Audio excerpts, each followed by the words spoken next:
पंख ही काफ़ी नहीं आसमानों में उड़ने के लिए, पंख ही काफ़ी नहीं आसमानों में उड़ने के लिए, हौसला भी चाहिए आपको ऊंची उड़ानों के लिए, हौसला भी चाहिए आपको ऊंची उड़ानों के लिए। तो दोस्तों, स्वागत है आपका आपके भरोसेमंद चैनल टेक्नोटिप्स में। आज हम बात करने जा रहे हैं एक बहुत ही ज़्यादा अहम टॉपिक के ऊपर। क्या आपके घर का भी इलेक्ट्रिसिटी बिल ज़्यादा आता है? अगर आप हाँ कहते हैं तो उसके जिम्मेदार आप हैं, क्योंकि आज मैं बहुत ही छोटी छोटी बातें बताने वाला हूं जिसका आपके इलेक्ट्रिसिटी बिल से बहुत बड़ा लेना देना है। तो चलिए चलते हैं और उस टॉपिक पे देर न करते हुए जल्द से जल्द बात करते हैं। इलेक्ट्रिसिटी बिल बढ़ता क्यों है? क्योंकि आपका लोड उसमें कनेक्ट होता है और लोड जितना देर तक चलेगा, टाइम डिपेंड करता है आपका यूनिट बढ़ने के लिए। एनर्जी क्या होता है? ये होता है आपका E बराबर P इंटू टाइम। इसको समझिए। सबसे पहले अगर 1000 किलोवाट 1 घंटा तक चलता है तो आपका होता है 1 यूनिट। यही तो होता है बिल। 1 यूनिट का आपसे कितना लिया जाता है? 10 रुपया। तो 10 रुपया होगा। तो कुछ इस तरह से आपका एनर्जी मीटर बढ़ता रहता है और आपके घरों का भी बहुत ज़्यादा बढ़ रहा है। तो आज हम छोटी छोटी बातें करेंगे लेकिन आपके घर का इलेक्ट्रिसिटी बिल बहुत ही कम कर देंगे। तो चलिए चलते हैं और बात करते हैं। क्या आपके घरों का वायरिंग बहुत पहले हुआ है? अगर आप हाँ कह रहे हैं तो आपके घर में एक प्रॉब्लम है। वो प्रॉब्लम क्या है? आपके हर रूम में, हर बोर्ड में एक इंडिकेटर लाइट लगा होगा। इंडिकेटर लाइट जो बहुत सारे लोग शो के लिए लगाते हैं कि अच्छा लगता है, लाइन है तो हमें पता चलता है। तो ठीक है, इस हद तक तो ठीक है, लेकिन ये क्या करता है उसको तो समझ लीजिए। अगर पुराने वाले इंडिकेटर लाइट है तो वो फिलामेंट लाइट होंगे। फिलामेंट लाइट, फिलामेंट लाइट जो होता है एक 5 वाट का होता है। ध्यान से देखिए क्या हो रहा है आपके शॉप के पीछे। आपका इलेक्ट्रिसिटी बिल कहाँ से कहाँ तक जा रहा है। तो अगर ये 5 वाट का है, आपके घरों में 20 या 10 लगे हुए हैं, मान लेते 10 लगे हुए हैं, तो 10 इंटू 5 कितना होता है? 50। ठीक है, और ये 50 है। इसको ऑन ऑफ करने के लिए तो स्विच होता नहीं है, तो ये रेगुलर मान लेते हैं 20 घंटा चल ही रहा है और 24 घंटा का दिन होता है, मान लेते हैं 4 घंटा लाइन चला गया।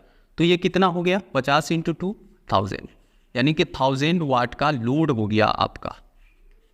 ठीक है, 1000 वाट का लोड हो गया। कितने दिन का है ये? 1 दिन का। तो अगर 1000 वाट 1 घंटे तक चला तो क्या होगा? 1 यूनिट। इसका आपका 1000 वाट आ गया, यानी 1 दिन का आपका 1 यूनिट जा रहा है। 1 यूनिट 1 दिन का। ठीक है, तो 1 यूनिट का आपका कितना रुपया हो गया? 10 रुपया। 30 दिन में कितना यूनिट जाएगा? 30 यूनिट। तो 30 जाहिर कितना होता है? 300। यानी कि बस आपका इंडिकेटर लाइट की वजह से आपके घर का इलेक्ट्रिसिटी बिल 300 रुपये आ रहा है। छोटा सा इंडिकेटर लाइट, लेकिन बिल बहुत बड़ा। तो अगर आप पुराने ज़माने के वायरिंग है आपके घर में और इंडिकेटर लाइट फिलामेंट लगे हुए हैं तो उसको रिप्लेस कर सकते हैं एलईडी से, और वो भी कम से कम लगाए। अब चलिए देखते हैं दूसरी बातें। आपके घरों में बहुत सारे मोबाइल होंगे तो उसके बहुत सारे चार्जर भी होंगे, और चार्जर हमें सब प्लग में लगा होता है, और हम जब उसमें से मोबाइल निकाल लेते हैं तो हमें लगता है हमने तो मोबाइल निकाल रखा है, तो सर्किट कंप्लीट नहीं है, तो उसमें करंट फ्लो नहीं होगा। करंट फ्लो नहीं होगा तो इलेक्ट्रिसिटी बिल कहाँ से आएगा? आप यहाँ पे बहुत बड़ी गलत फहमी में जी रहे। चार्जर की अगर बात करते हैं, ठीक है, ये आपका चार्जर है, तो चार्जर के अंदर क्या होता है? हमारे घर में तो एसी सप्लाई होता है, लेकिन मोबाइल को चाहिए डीसी। तो एसी को डीसी में ले जाने के लिए एक छोटा सा डिवाइस होता है, उसमें ट्रांसफार्मर। अब ट्रांसफार्मर के बारे में समझते हैं। ट्रांसफार्मर में 2 कॉइल होते हैं, एक प्राइमरी और दूसरा सेकेंडरी।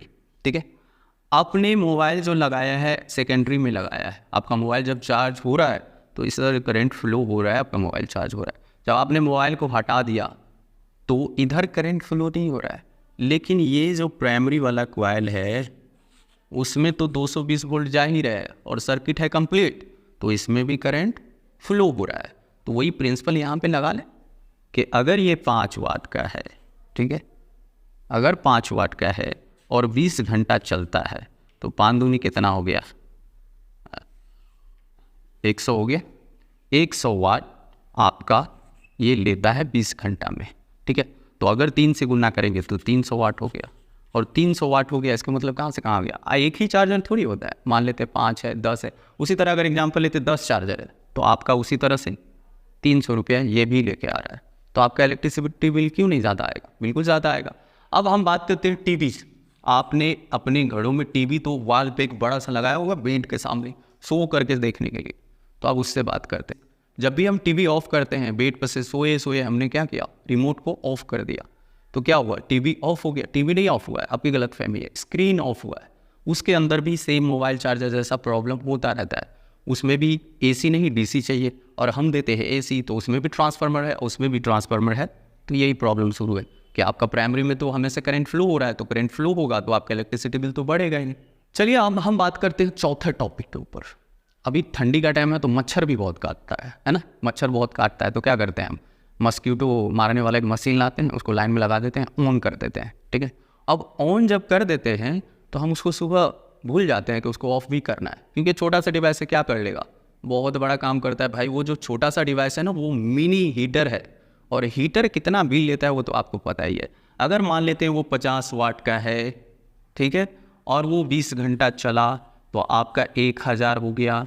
1000 अगर हो गया, इसका मतलब आपका 1 यूनिट हो गया, और 1 यूनिट का मतलब होता है 10 रुपया, तो ये 1 दिन का है, तो 30 दिन में कितना होगा, 300। तो देखिए 300 ये, 300 वो, 300 ये, कितना होगा, 900 रुपया तो ऐसे ही आपका आ रहा है। और छोटी छोटी बातें तो हमने छोड़ी दी है, टीवी को तो हमने लिया ही नहीं है, क्योंकि उसमें भी अगर 300 इधर आ रहे तो 150 तो उधर भी आएगा। अब हम बात करते हैं फ्रिज के ऊपर। फ्रिज सबके घरों में होता है, क्योंकि ठंडे पानी, ठंडे चीज़ों को खाना हमें बहुत ज़्यादा पसंद है, हमारे सेहत के लिए अच्छा हो या ना हो। तो क्या होता है कि फ्रीज के पीछे एक कंप्रेसर लगा होता है।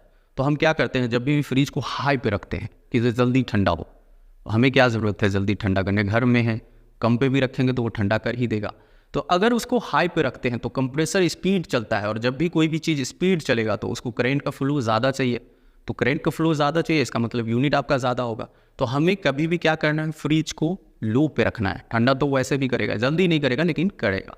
और दूसरी बात, फ्रिज को हमेशा जो वाल है, दीवार, उससे हटा के रखना है। उससे क्या होगा कि जब आप कोई भी सामान फ्रिज के अंदर रखते हैं तो उसका हीट कंप्रेसर के थ्रू वो सोख करके बाहर फेंकता है पीछे की तरफ।